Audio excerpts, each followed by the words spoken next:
វិសាខបូជាគឺជាពិធីបុណ្យដ៏ធំបំផុតមួយនៅក្នុងព្រះពុទ្ធសាសនា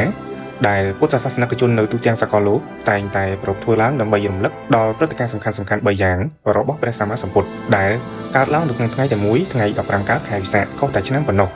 1ថ្ងៃប្រសូតព្រះអង្គទ្រង់ប្រសូតនៅថ្ងៃសុក្រ15កើតខែវិសាខឆ្នាំចមុនគ្រិស្តសករាជ623ឆ្នាំនៅសួនលំពិនីព្រំប្រទល់នៃប្រទេសនេប៉ាល់និងឥណ្ឌាសប្តាហ៍ថ្ងៃនេះឯងទី2ថ្ងៃត្រាស់ដឹងក្រោយពីការស្វែងរកធម៌អស់រយៈពេល6ឆ្នាំព្រះអង្គបានត្រាស់ដឹងនៅអនុត្តរសម្មាសម្ពុទ្ធញ្ញាណនៅថ្ងៃពុធ15កើតខែវិសាខឆ្នាំរកានាពុទ្ធកយានៅក្នុងប្រជជន30ព្រះវស្សាទី3ថ្ងៃចូលបរិនិព្វានព្រះអង្គបានរលត់ខណ្ឌចូលទៅកាន់បរិនិព្វាននៅថ្ងៃអង្គារ15កើតខែវិសាខឆ្នាំម្សាញ់នៅក្នុងប្រជជន80ព្រះវស្សាសកម្មភាពសំខាន់ៗក្នុងថ្ងៃនេះមានដូចជាការធ្វើបុណ្យដាក់ទានពុទ្ធបរិស័ទទៅវត្តអារាមដើម្បីប្រគេនចង្ហាន់ដល់ព្រះសង្ឃនិងរក្សាសីល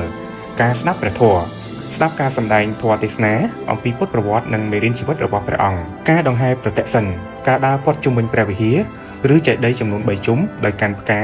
ធូបទៀនជាកិច្ចបូជាការតាំងចិត្តធ្វើអំពើល្អថ្ងៃនេះក៏ជាថ្ងៃដាស់តឿនឲ្យមនុស្សគ្រប់រូបប្រតិបត្តិនៅមេត្តាធម៌និងការអត់ឱនឲ្យគ្នាទៅវិញទៅមកហើយសម្រាប់ឆ្នាំ2026នេះថ្ងៃវិសាខបូជាត្រូវនៅថ្ងៃសុក្រទី1ខែឧសភាថ្ងៃនេះតតែម្ដងសូមអនុមោទនាបុណ្យវិសាខបូជាសូមឲ្យបងប្អូនទាំងអស់គ្នាទទួលបាននូវសេចក្តីសុខនិងសេចក្តីចម្រើននៅក្នុងឱកាសបុណ្យដ៏ថ្លៃថ្លានេះ